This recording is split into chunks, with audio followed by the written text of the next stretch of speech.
So hi hello ಎಲ್ರಿಗೂ ನಮಸ್ಕಾರ, welcome back to my channel Shailu vlogs. ಇವತ್ತು ಸಂಡೇ ಹಿಂಗೆ ಶುರು ಮಾಡ್ತಾ ಇದ್ದೀನಿ ವ್ಲಾಗ್.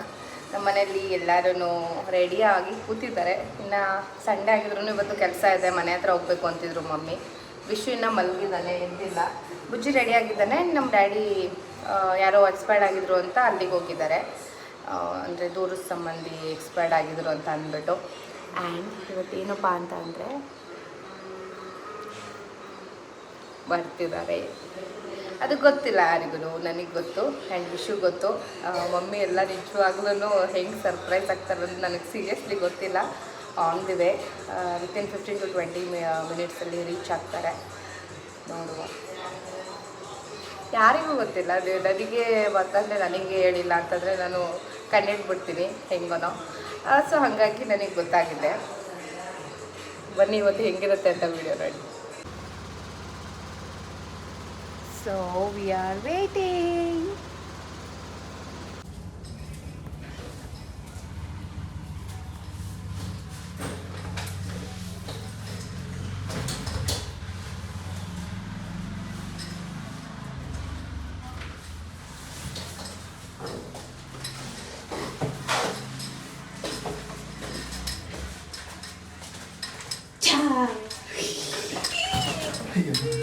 ಹೇಗಿದ್ದೀರಾ?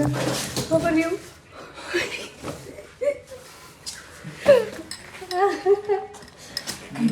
ಯಾರಿಗೂ ಹೇಳಿದ್ರೆ ಬರ್ತಾರೆ.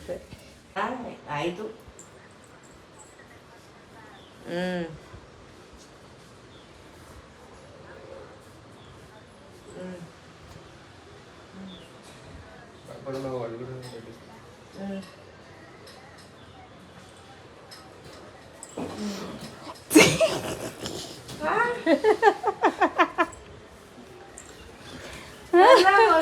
ಯಾರು ಕರೀತಾರ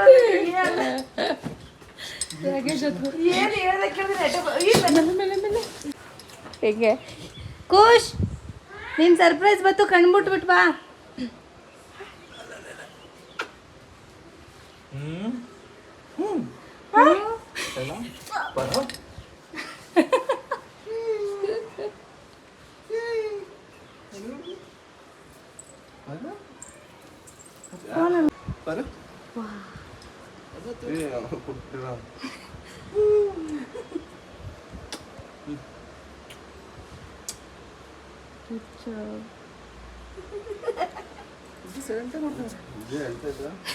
ಅಯ್ಯೋ ಬುಜ್ಜಿ ಬುಜ್ಜಿ ಸರ್ಪ್ರೈಸ್ ಒಳ್ತಿದೆ ಬುಜ್ಜಿ.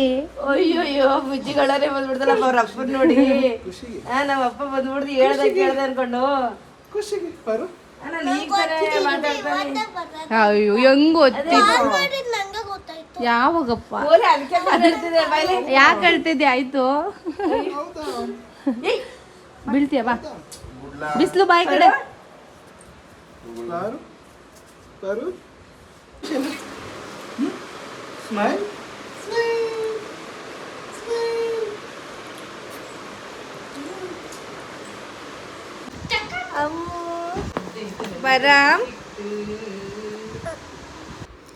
ಸೊ ಸುನೀಲ್ ಅವ್ರು ಬಂದಮೇಲೆ ಇಬ್ಬರು ಜೊತೆನೂ ಆಟ ಆಡ್ತಾ ಇದ್ದಾರೆ, ಇಬ್ಬರು ಮಕ್ಕಳ ಜೊತೆನೂ.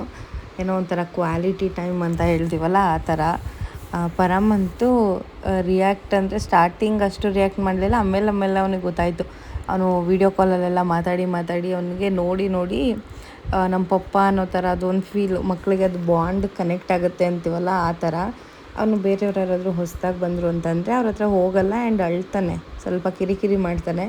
ಬಟ್ ಸುನೀಲ್ನ ನೋಡಿಬಿಟ್ಟು ಕಂಫರ್ಟೇಬಲ್ ಫೀಲ್ ಮಾಡ್ತಾ ಇದ್ದ. ಅದೇನೋ ಒಂಥರ ಚೆನ್ನಾಗಿ ಅನ್ನಿಸ್ತು. ಬುಜ್ಜಿ ಅಂತೂ ಸಿಕ್ಕಾಪಟ್ಟೆ ಮಿಸ್ ಮಾಡ್ಕೊಂಡಿದ್ದ ಅವ್ರ ಅಪ್ಪನ್ನ. ಬುಜ್ಜಿಗೆ ಟ್ರೂಲಿ ಸರ್ಪ್ರೈಸ್ ಮಾಡಿದ್ರಿಂದ ಅವ್ನ ಕಣ್ಣಲ್ಲಿ ನೀರು ಬಂತು. ಅಳ್ತಾ ಇದ್ದ ಅವನು ಅವ್ರ ಪಪ್ಪನ ನೋಡಿ. ಅಂದರೆ ಸಡನ್ನಾಗಿ ಅವ್ರ ಪಪ್ಪ ಬಂದಿದ್ದು ನೋಡಿ ಅವನು ಅಳ್ತಾ ಇದ್ದ. ಅದೇನೋ ಒಂಥರ ಅಂತ ಅನ್ನಿಸ್ತು. ಇವಾಗ ಅವರಿಗೆ ಏನೋ ಅವ್ರ ಪಪ್ಪ ಬಂದಿರೋ ಖುಷಿಗೆ ಪಪ್ಪನ ಜೊತೆ ಟೈಮ್ ಸ್ಪೆಂಡ್ ಮಾಡ್ತೀವಿ, ಆಟ ಆಡ್ಬೋದು ಅನ್ನೋ ರೀತಿ ಅವನಿಗೆ ಬುಜ್ಜಿಗೆ ಅನ್ನಿಸ್ತಾ ಇರುತ್ತೆ. ಬಟ್ ಎಲ್ರಿಗೂ ಖುಷಿ ಆಯಿತು ಸುನೀಲ್ ಬಂದಿದ್ದು. ಸೀರಿಯಸ್ಲಿ ಏನೋ ಒಂಥರ ಸುನೀಲ್ ಮನೆಗೆ ಬಂದರು ಅಂತಂದರೆ ಆ ಖುಷಿನೇ ಬೇರೆ ಅಂತ ಹೇಳ್ಬೋದು. ಒಂಥರ ಚೆನ್ನಾಗಿ ಅನಿಸುತ್ತೆ. ಪರಮ್ ಕೂಡ ಅವ್ರ ಪಾಪ ಅವನಿಗೆ ಮುತ್ತು ಕೊಟ್ಟರೆ ಅವನು ನೋಡಿ ಬಾಯಿ ಬಿಟ್ಕೊಂಡು ಹೋಗ್ತಾ ಇದ್ದಾನೆ. ಏನೋ ಒಂಥರ ಚೆನ್ನಾಗಿ ಅನ್ನಿಸ್ತು. ಸುನೀಲ್ ಬಂದಮೇಲೆ ಮನೆ ಇದ್ದಿದ್ದ ರೀತಿಯೇ ಒಂಥರ ಆ್ಯಂಡ್ ಚೇಂಜ್ ಆಗಿದೆ ಒಂಥರ ಅಂತೀವಲ್ಲ, ಒಂಥರ ಸ್ಪಾರ್ಕಲ್ ಥರ ಅನಿಸುತ್ತೆ. ಆ್ಯಂಡ್ ಸಿಕ್ಕಾಪಟ್ಟೆ ಖುಷಿ ಆಗ್ತಿದೆ. ಫೈನಲಿ ಸುನೀಲ್ ಅವ್ರ ಮನೆಗೆ ಬಂದರು. ತುಂಬ ಜನ ಕೇಳ್ತಾಯಿದ್ರಿ 5 to 6 ಮಂತ್ ಆಯಿತು ಬಂದಿಲ್ವಲ್ಲ ಏನಕ್ಕೆ ಅಂತ. ಸೊ ಫೈನಲಿ ಲೀವ್ ಸ್ಯಾಂಕ್ಷನ್ ಆಯಿತು. ಸುನೀಲ್ ಅವ್ರು ಕೂಡ ಬಂದರು.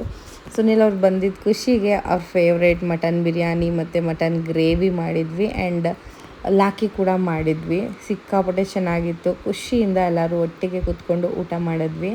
ಸಂಡೇ ಆಗಿರೋದ್ರಿಂದ ನಾರ್ಮಲಿ ಮಟನ್ ಮಾಡ್ತೀವಿ. ವಿಷುಗೆ ಗೊತ್ತಿದ್ದರಿಂದ mutton biryani and mutton gravy ಎಲ್ಲ ಮಾಡಿದ್ವಿ. ಚೆನ್ನಾಗಿ ಅನ್ನಿಸ್ತು. ಆ್ಯಂಡ್ ಪರಮ್ ಮಲಗಿದ್ದ. ಸೊ ನಾವು ಊಟ ಮಾಡ್ಕೊಬೋಣ ಫಸ್ಟು ಅಂತ ಅಂದ್ಬಿಟ್ಟು ಊಟ ಮಾಡ್ಕೋತಾ ಇದ್ವಿ. ಮಮ್ಮಿ ಪರಮ್ನ ನೋಡ್ಕೊಳ್ಳೋದು, ಊಟ ಎಲ್ಲ ಬಡಿಸೋದು, ಆ ಕೆಲಸ ಅವ್ರದ್ದಾಗ್ಬಿಟ್ಟೈತಿ ಇವತ್ತು. ಸೊ ಬುಜ್ಜಿಗೆ ಊಟ ತಿನ್ನಿಸ್ದ. ಊಟ ಮಾಡಿಕೊಂಡು ಖುಷಿಯಿಂದ ಎಲ್ಲರೂ ಮಾತಾಡಿಕೊಂಡು ಊಟ ಮಾಡ್ತಾಯಿದ್ವಿ. ಇದೆ ಅಲ್ವಾ, ಮಕ್ಕಳು ಅಪ್ಪನ ಜೊತೆ ಅಮ್ಮನ ಜೊತೆ ಇದ್ರೇ ಚೆಂದ. ಸೊ ದೂರ ಇದ್ದರು ಅಂತಂದರೆ ಫೀಲ್ ಬೇರೆ ಥರನೇ ಇರುತ್ತೆ. ಆ ಖುಷಿನ ಬುಜ್ಜಿ ಬಂದುಬಿಟ್ಟು ಅವ್ರ ಪಪ್ಪ ಇದ್ದಿದ್ದ ಟೈಮಲ್ಲಿ ಏನೋ ಒಂಥರ ಎಂಜಾಯ್ ಮಾಡ್ತಾನೆ. ತುಂಬ ಇಷ್ಟಪಟ್ಟು ಅವ್ರ ಜೊತೆ ಇರ್ತಾನೆ. ಫ್ರೆಂಡ್ಸ್, ಫೈನಲಿ ಸುನೀಲ್ ಅವ್ರು ಬಂದರು. ನೋಡಿದ್ರಿ ಅಲ್ವಾ, ಎಲ್ರಿಗೂ ಸರ್ಪ್ರೈಸ್ ಆಯಿತು. ವಿಶುಗೆ ಮೊದಲೇ ಗೊತ್ತಿತ್ತು, ಬಟ್ ನನಗೆ ಸರ್ಪ್ರೈಸ್ ಆಗಲಿಲ್ಲ. ಎಲ್ಲರೂ ಸರ್ಪ್ರೈಸ್ ಆಗಿ ಶಾಕ್ ಆಗಿ, ನಮ್ಮ ಮಮ್ಮಿ ಅಂತೂ ಶಾಕ್ ಆಗಿ ನಮ್ಮ ಚಿಕ್ಕಮ್ಮ ಕಾಲ್ ಮಾಡಿದರು. ಶಾಕಲ್ಲೇ ನೋಡ್ತಾಯಿದ್ರು. ಇನ್ನು ಬುಜ್ಜಿ ಅಂತೂ ಅವ್ರ ಪಪ್ಪ ಬಂದಿದ್ದು ನೋಡಿ ಅವನು ಅಳ್ತಾನೆ ಇದ್ದ. ಯಾಕಂದರೆ ಅವನಿಗೆ ಸೀರಿಯಸ್ಲಿ ಒಂಚೂರು ಕ್ಲೂ ಇರಲಿಲ್ಲ ಅವ್ರ ಪಪ್ಪ ಬರ್ತಾರಂತ. ಇನ್ನು ವಿಷಯಕ್ಕೆ ಗೊತ್ತಿತ್ತು, ನನಗೆ ಗೊತ್ತಿತ್ತು, ಡ್ಯಾಡಿಗೆ ಗೊತ್ತಿಲ್ಲ. ಆ್ಯಂಡ್ ಇನ್ನೊಂದು ವಿಷಯ ಏನಪ್ಪ ಅಂತಂದರೆ, ಅದೇ ಎಲ್ರಿಗೂ ಒಂಥರ ಸರ್ಪ್ರೈಸ್ ಆಯಿತು. ಸುನಿಲ್ 25th ಬರ್ತಾರೆ ಅಂತ ಹೇಳಿದ್ದು, ನೆಕ್ಸ್ಟ್ ವೆಡ್ನಸ್ಡೇ ಅಂತ. ಬಟ್ ಸಡನ್ನಾಗಿ ಬಂದಿದ್ದು ಏನೋ ಒಂಥರ ಖುಷಿ. ಆ್ಯಂಡ್ ಪರಮ್ ಕೂಡ ಅಳ್ಳಿಲ್ಲ. ಅವನು ಹೊಸೊಬ್ರನ್ನ ಯಾರನ್ನಾದ್ರೂ ನೋಡಿದ್ರೆ ಅಳ್ತಾನೆ, ಹೋಗಲ್ಲ ಅಷ್ಟು ಈಸಿಯಾಗಿ. ಬಟ್ ವೀಡಿಯೋ ಕಾಲಲ್ಲಿ ನೋಡಿ ಅವನಿಗೂ ಏನೋ ಒಂಥರ ನಮ್ಮವರು, ನಮ್ಮ ಪಪ್ಪ ಅನ್ನೋ ಥರ ಫೀಲ್ ಆಯ್ತಾ ಏನೋ ಗೊತ್ತಿಲ್ಲ. ಆ್ಯಂಡ್ ತುಂಬಾ ಕಂಫರ್ಟಬಲ್ ಫೀಲ್ ಮಾಡ್ತಾ ಇದ್ದ ಅವ್ರ ಪಪ್ಪ ಬಂದಾಗ. 2 months ಕಂಪ್ಲೀಟ್ ಆಗಿತ್ತು ಸುನಿಲ್ ವಾಪಸ್ ಡ್ಯೂಟಿಗೆ ಹೋಗಾಗ. ಈಗ ಆಫ್ಟರ್ 5 months ಆದಮೇಲೆ ಮತ್ತೆ ಲೀವಿಗೆ ಬಂದರು. ಅದೇನೋ ಒಂಥರ ಖುಷಿ. ಈಗ ಮನೇಲಿ ಒಬ್ಬರೂ ಇಲ್ಲ ನೋಡಿ, ನಾನು ಪರಮ್ ಇಬ್ಬರೇ. ಎಲ್ಲ ಮನೆ ಹತ್ರ ಹೋಗಿದ್ದಾರೆ. ಆ್ಯಂಡ್ ವಿಶು ಕೆಲಸ ಹತ್ರ ಹೋಗಿದ್ದಾನೆ. ಆ್ಯಂಡ್ ಒಂದಷ್ಟು ಗ್ರಾಸರಿಗಳು ಫಿಲ್ಡ್ ಆಗಿದೆ. ಕಿಚನ್ನ ಎಲ್ಲ ಕ್ಲೀನ್ ಮಾಡಿ ಎಲ್ಲ ಅದನ್ನು ಇಟ್ಬಿಡಬೇಕು ನೀಟಾಗಿ. ಇಲ್ಲಿ ಗ್ರಾಸರೀಸ್ ಎಲ್ಲ ಇಡ್ತೀವಲ್ಲ ಅಲ್ಲಿ ಇಡಬೇಕು. ಇವತ್ತು ಒಳ್ಳೆ ಊಟ ಆಯಿತು. ಮಟನ್ ಬಿರಿಯಾನಿ, ಮಟನ್ ಸಾಂಬಾರ್ ಮತ್ತು ಲಾಕಿ ಎಲ್ಲನೂ ಮಾಡಿದರು. ಒಳ್ಳೆ ಊಟ ಆಯಿತು. ನನಗೋಸ್ಕರ ಬಟ್ಟೆಗಳು ಕಾಯ್ಕೊಂಡಿದ್ದೆ, ಫೋಲ್ಡ್ ಮಾಡಿಡ್ಬೇಕು ಇದನ್ನೆಲ್ಲ. ನಮ್ಮ ಮನೆ ಡೈಲಿ ಇಷ್ಟಿಷ್ಟು ರಾಶಿ ಬಟ್ಟೆಗಳಿರುತ್ತೆ. ಯಾಕಂದರೆ ಡೈಲಿ ಎಲ್ಲರೂ ಹೊರಗಡೆ ಎಲ್ಲ ಹೋಗಿರ್ತಾರೆ, ಚೇಂಜ್ ಮಾಡ್ತಾರೆ, ಡೈಲಿ ಸ್ನಾನ, ಎಕ್ಸ್ಟ್ರಾ ಬಟ್ಟೆ, ಮಕ್ಕಳದು. ನನ್ನ ಮಗಂದು ದಿನಕ್ಕೆ 4ರಿಂದ 5, 6ರಿಂದ 7 ಆದ್ರೂ ಆಯಿತು. ಸೊ ಸುನೀಲ್ ಅವ್ರು ಕೂಡ ಸ್ವಲ್ಪ ಟೈಮ್ ರೆಸ್ಟ್ ಮಾಡಿದ್ರು. ಇವಾಗ ಮನೆ ಹತ್ರ ಹೋಗಿದ್ದಾರೆ. ಆ್ಯಂಡ್ ಇದೆಲ್ಲ ಆ ಟೈಮ್ ಇದ್ದರೆ ಮಾಡ್ಕೋತೀನಿ, ಆರ್ಗನೈಸ್ ಮಾಡ್ತೀನಿ, ಎಲ್ಲನೂ ಇಟ್ಬಿಡ್ತೀನಿ. ಫಸ್ಟು ಬಟ್ಟೆ ಎಲ್ಲ ಫೋಲ್ಡ್ ಮಾಡಿ ಆಮೇಲೆ ಬೇರೆ ಕೆಲಸಗಳನ್ನ ಮಾಡಬೇಕು. ಸೊ ಖುಷಿ ಆಯಿತು. ಸೀರಿಯಸ್ಲಿ ಎಷ್ಟೋ ವರ್ಷ ಬಿಟ್ಟು ಸುನಿಲ್ನ ನೋಡ್ತಾ ಇದ್ದೀನೇನೋ ಅನ್ನೋ ಥರ ಫೀಲ್ ಆಗಿತ್ತು ನನಗೆ. ಅವ್ರದ್ದು ಏನು ಟ್ರಾಲಿ ತಂದಿದ್ರಲ್ವ, ಬ್ಯಾಗ್ ಅಲ್ಲೇ ಇದೆ, ಅದ್ರ ತುಂಬ ಬಟ್ಟೆಗಳಿದೆ. ಅದನ್ನು ವಾಷಿಂಗ್ ಒಂದಿನ ಫ್ರೀಯಾಗಿ ಹಾಕ್ಬಿಡ್ಬೇಕು. ಇನ್ನು ಅದನ್ನು ಬಿಟ್ಟರೆ ಏನೋ ಒಂಥರ ಖುಷಿ. ನಿಮ್ಮೆಲ್ರಿಗೂ ಖುಷಿ ಆಗಿರುತ್ತೆ ಅಂತ ಅನ್ಕೋತೀನಿ. ಇನ್ಸ್ಟಾಗ್ರಾಮಲ್ಲಿ ತುಂಬ ಜನ ಕಾಮೆಂಟ್ಸ್ನ ಮಾಡ್ತಾಯಿದ್ರಿ. Thank you so much. ಇನ್ಮೇಲೆ ರೆಗ್ಯುಲರಾಗಿ ವ್ಲಾಗ್ನ ಮಾಡೋದಕ್ಕೆ ಟ್ರೈ ಮಾಡ್ತೀನಿ. ಬಿಕಾಸ್ ಸುನೀಲ್ ಅವ್ರು ಇದ್ದರೆ ವ್ಲಾಗ್ ಮಾಡೋದಕ್ಕೆ ಚೆಂದ ಇರುತ್ತೆ. ಆ್ಯಂಡ್ ಯಾವ್ಯಾವ ಥರ ವೀಡಿಯೋ ಬೇಕು, ವ್ಲಾಗಿಂತ ಕಂಟೆಂಟ್ ವೀಡಿಯೋಸಲ್ಲಿ ಯಾವ್ಯಾವ ಥರ ವೀಡಿಯೋಸ್ನ ಮಾಡಬೇಕು ಅಂತ ನೀವು ಬೇಗ ಕಾಮೆಂಟ್ ಮಾಡಿದ್ರಿ ಅಂತಂದರೆ ನಿಜವಾಗ್ಲೂ ಅದೇ ಥರ ವೀಡಿಯೋಗಳನ್ನ ಕವರ್ ಮಾಡೋದಕ್ಕೆ, ಅವ್ರು ಇದ್ದಷ್ಟು ದಿನ ಆ ಥರ ವೀಡಿಯೋಗಳನ್ನ ಮಾಡೋದಕ್ಕೆ ಟ್ರೈ ಮಾಡ್ತೀನಿ. ಸೊ ಬನ್ನಿ ಇವಾಗ ಕೆಲಸಗಳನ್ನ ಮಾಡಬೇಡ.